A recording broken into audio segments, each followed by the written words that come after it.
코로나 팬데믹 비대면 시대를 뚫고 나가는 거룩한 저녁 묵상.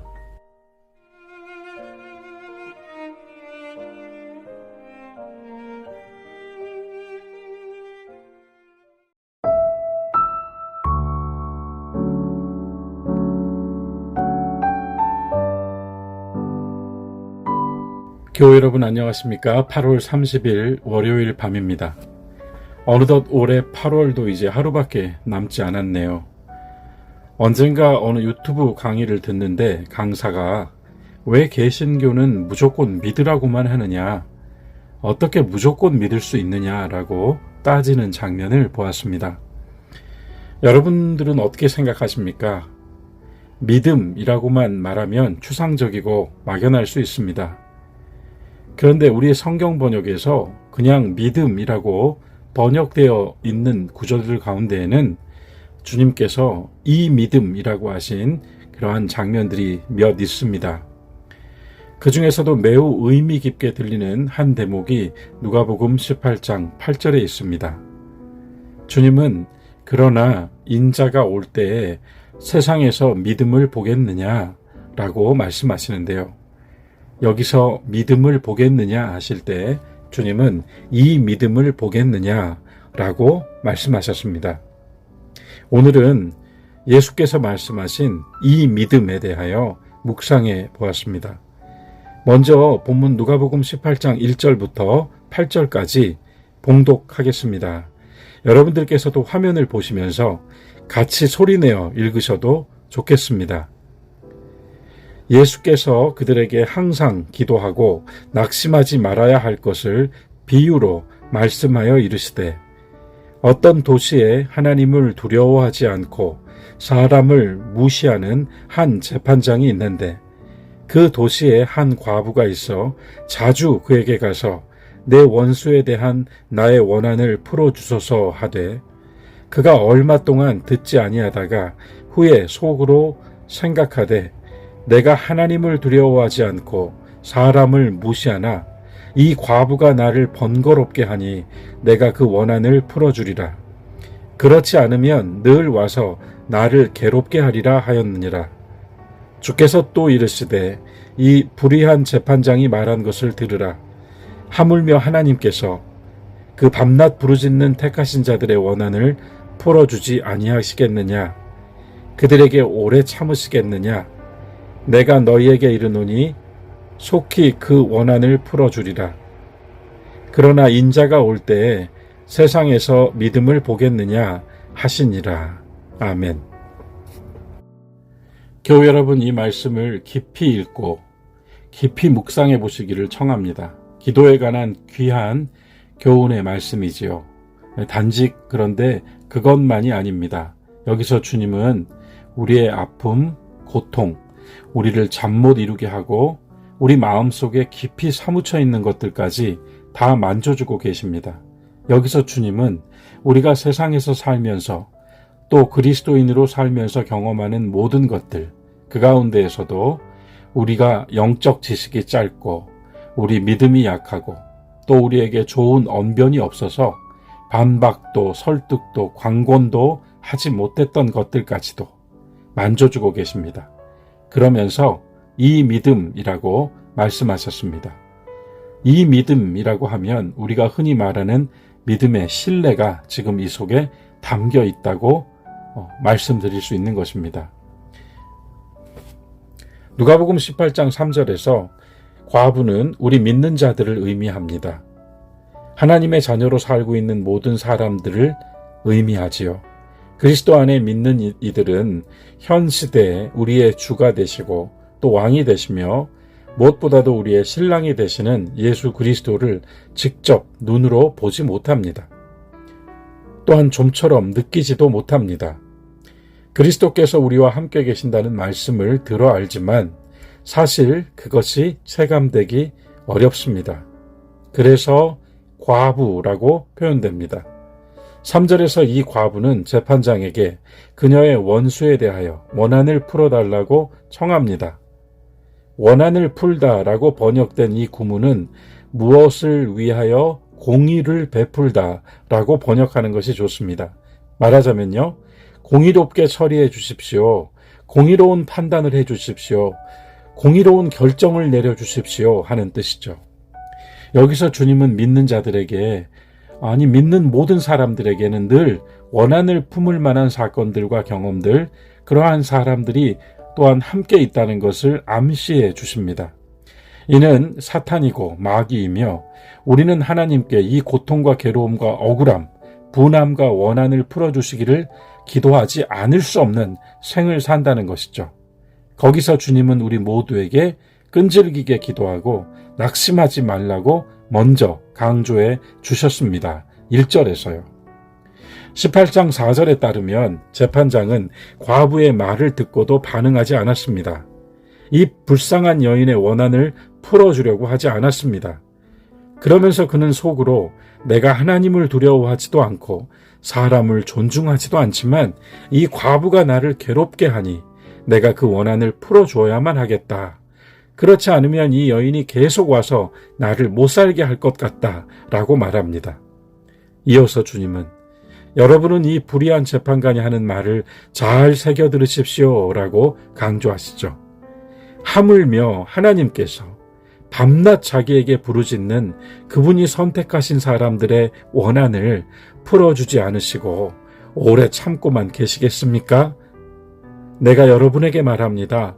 하나님께서 그들의 원한을 풀어주실 것입니다. 그러나 사람의 아들이 올 때에 세상에서 이 믿음을 찾아볼 수 있을까요? 이렇게 말씀하십니다. 본문에서 주님은 모든 원한이 완전히 풀어지는 그때를 주님께서 다시 오시는 때라고 먼저 말씀하시죠. 자, 제가 시작부터 강조한 것은 그저 우리가 늘 쓰는 믿음이라는 말이 아니라 이 본문에서 주님께서 그 입으로 말씀하신 이 믿음이라는 말입니다. 또는 그 믿음이라고도 할 수 있습니다. 과부의 믿음과도 같이 끈질기고 포기하지 않는 믿음이라고 하겠습니다. 여기서 원한이라는 단어가 자꾸만 걸립니다. 그냥 관구나 바람이 아닙니다. 그냥 기도 제목이 아닙니다. 원한이라고 합니다.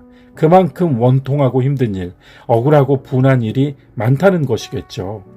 그런 것들로부터 누구도 자유로울 수 없다는 것을 우리는 알고 있습니다. 세상 사람들 가운데 원한이라 할 만한 감정을 한켠에 품고 살지 않는 사람이 과연 있을까요? 거기에 붙들려 또 짓눌려 그로 인하여 괴롭고 더하여 자기가 또 자신에게 또 한 번 압박하고 괴롭히는 그런 경우가 어디 한두 번이겠습니까? 아니 그 모든 개인적이고 주관적인 체험을 떠나서 예수님 자신, 그분의 공생애가 인간적으로 말한다면 원한으로 점철될 수밖에 없는 과정이 아니었습니까? 그분이 그런 일을 부지기수로 겪으며 예루살렘까지 오셨고 예루살렘에서도 당하지 않으셨습니까? 그분은 늘 자신을 인자, 사람의 아들이라고 낮추어 말씀하셨습니다. 그 속에 이미 담겨 있지 않습니까? 그러니 이 믿음은 단지 저 과부의 믿음이 아니라 주님의 믿음입니다. 주님 역시 포기하지 않고 이 땅에서 끈질기게 하나님께 매달리셨다는 기도하시는 예수 그리스도의 믿음입니다. 또한 이 믿음은 모든 믿음의 사람들이 본을 보인 믿음이기도 합니다. 과부라는 비유를 들어 말씀하셨지만 사실상 그것은 믿는 이들이 본을 보여준 이제까지 우리 신앙의 역사를 지켜낸 그 믿음입니다. 우리는 오늘날 무감각해져 가고 또 갈수록 더 무감각해지는 시대를 살고 있습니다. 이 세대 가운데 우리는 하나님의 백성, 하나님의 자녀로서 과부와 같은 신세가 될 때가 많음을 고백합니다. 도무지 남편 되시는 주님을 찾아볼 수 없고 그분의 손길이 어디에 미치고 있는지 보이지 않을 때가 많습니다.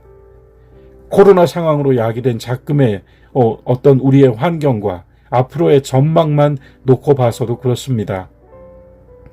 교회를 향한 원인도 출처도 알지 못할 비판과 또한 어떤 근거로 저렇게 말하는가 생각되는 냉소를 봐서도 그렇습니다. 젊은이들이 교회를 떠나버린 자리, 그 텅 빈 공간들을 봐서도 그렇습니다. 그 속에서 예수 믿고 사는 자들에게는 더 많은 어려움, 더 많은 고통이 가중되고 있는 것 같습니다. 속 시원히 풀어버리지도 못하고 사정없이 따져보지도 못하고 우리의 말이 어눌해서 반박하지도 못하고 우리가 힘이 없어서 덤비지도 못하는 그런 일들 많습니다. 그리스도인들에겐 항상 원수가 있다는 말씀입니다.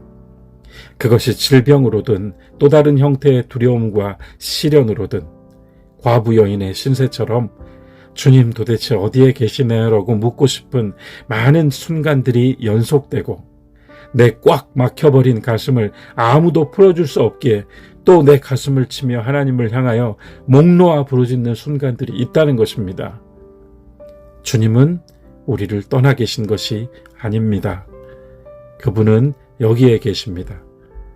세례 요한은 모기 배임을 당했고 베드로는 순교당했고 바울은 수없이 투옥되고 얻어맞았고 요한은 홀로 밤모섬에 유배당했습니다. 수세기를 통하여 구주를 따르고 십자가를 앞세워 살았던 많은 사람들이 얼마나 불의한 박해와 핍박을 받았는지 냉소와 질시를 당했는지 우리는 압니다. 심지어 오늘날에도 그리스도인이라는 이유로 목숨이 위태로운 나라가 그러한 곳이 한두 장소가 아닙니다. 그 모든 것들에 비하여 나의 고통을 다시 한번 봅니다. 하나님은 눈을 질끔 감아버리신 분인가? 침묵하시는 분인가? 이 불의한 상황에서 공의롭지 않으신 분인가? 왜 하나님은 아무 말씀도 하지 않으시는가? 자, 여러분, 그때마다 우리의 원망은 하나님을 향하여 어떤 자리에 놓여 있습니까? 어떤 태도를 취하고 있습니까? 나의 하나님입니다. 왜 나의 하나님은 나에게 이런 시련을 당하게 하시는가? 왜 나의 하나님은 이런 일들을 보게 하시는가? 원수가 나를 괴롭히도록 내버려 두시는가? 그때마다 우리가 찾는 하나님은 나의 하나님이죠. 그에 대해 오늘 말씀에서 주님은 하나님은 반드시 그분이 선택하신 사람들의 원한을 풀어주신다 라고 말씀하시며 저 불의한 재판장과 하나님을 비교할 수 있겠는가 하시죠. 그리고 더하여 하신 말씀, 그러나 인자가 올 때에 이 믿음을 보겠느냐? 나의 기도를 들어주셔야 한다고 하나님을 향하여 끝없이 구하고 있는 우리들의 그 마음에 주님께서 그대는 이 믿음을 가지고 있습니까? 하고 다시 물어주셨어요. 끈질기게 구하고 낙심하지 않는 이 믿음을 가지고 있습니까? 내 원하는 저 재판장이 반드시 풀어줄 수 있다고 생각하여 끝까지 찾아가서 구하는 과부의 이 마음이 있습니까? 나아가 우리 주 예수 그리스도의 믿음, 그 믿음이 있습니까? 그래서 오늘 이 말씀에서 제가 눈여겨본 단어는 이 믿음입니다. 사랑하는 교회 여러분, 주님은 반드시 그 포기하지 않고 굴하지 않고 낙심하지 않는 기도에 반드시 응답해 주신다고, 원한을 풀어주신다고 먼저 말씀하셨습니다. 그리고 맨 마지막에 이 믿음이 있느냐고 물으셨습니다. 오늘 밤은 이것을 깊이 생각하며 차근차근 다시 나의 간구들을 하나님께 말씀드리면 좋겠습니다. 천천히 하나씩. 왜냐하면 누구도 해결해 줄 수 없는 아픔과 원한을 결국 해결해 주시고 치유해 주실 분은 하나님밖에 없다고 생각했기 때문에 우리는 기도한 것입니다. 믿음에 대한 이야기는 셀 수 없이 들으셨을 줄 압니다. 저도 셀 수 없이 말했습니다. 그러나 오늘 저는 그리스도 예수께서 말씀하신 이 믿음을 들려드렸습니다. 사랑하는 교회 여러분의 깊은 묵상을 기대합니다. 여러분 오늘 하루도 수고 많으셨습니다. 월요일 밤, 이 밤도 주 안에서 평안하십시오.